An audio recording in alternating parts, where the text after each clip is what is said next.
Good morning, everybody. Man, if you've missed it up to this point, you have missed out, but I'm glad you're there. Hey, we were doing our my childhood favorites. We've got them all grown up. Now, what I'm pulling out here, these are our grown-up mashed potato tots. We flavored them with a little bit of green onions, some chipotle. We did about 350, 365 degrees. We actually took mashed potatoes. We kind of stirred all that stuff in there. We put panko breadcrumbs around them. We formed them all nice and pretty, and then we cooked them just until they're nice and golden brown. And I got some right here that we're going to serve with the rest of our food. Now, if you missed out, all these recipes available on foxcharlotte.com. Clicking on the Rising tab. Now, the other thing is, now this I've been drooling over this the whole time I've been making it. This is one of my favorite mac and cheese. Now, this is our grown-up stuff. So when I said we're doing grown-up mac and cheese, you want to make sure you use, all mac and cheese doesn't have to be yellow. You can use different cheeses. I used a Havarti, but you could just as easily use like a smoked Gouda or, whatever you're feeling. You could use Gruyere or, if you want to, man, use Velveeta. You're grown-up. You figure it out.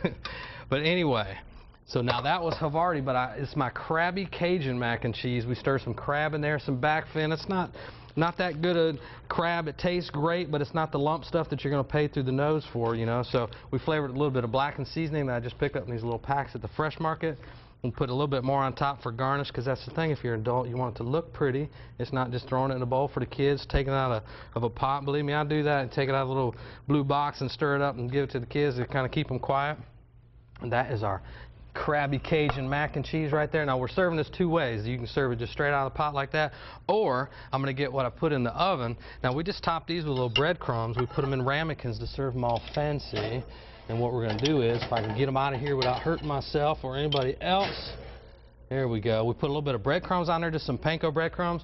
Put them under the broiler for just 35, 45 seconds, just until they're nice and golden brown. And we're going to serve those up right next to it like that. Now, as I mentioned, for me, I grew up in an Italian-American family. We had a lot of good stuff to eat. All my parents and grandparents, everybody could cook.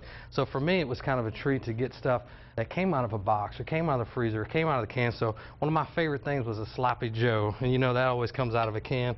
We did a little grown-up version today. Grilled some Texas toast, just nice in a pan. We rubbed it with a little bit of garlic, give it a little bit more adult flavor.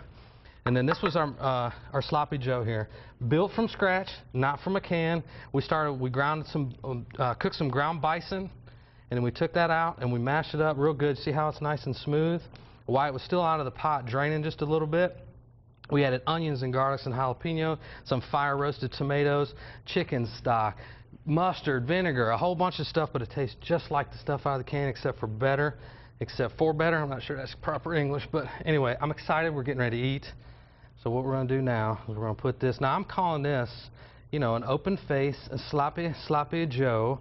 We use bison. That's the other thing. I mean, if you're going to do adult food, use some adult meats. You don't always have to use ground beef. You can use veal. You can use pork. You can use ostrich. I mean, just let your mind go wild. Just do something different. And what we're going to do is we're going to put that on there. Now, since this is our adult version, we're going to top it just kind of untraditionally. I'm going to use some arugula like this. We're going to make it rain. A little bit of arugula, and I made a little mustard sauce. We're going to put that on the top. And if you missed any of these recipes, you can get them all on foxcharlotte.com, clicking on the Rising tab. I'm so excited to eat. I can't wait to get started.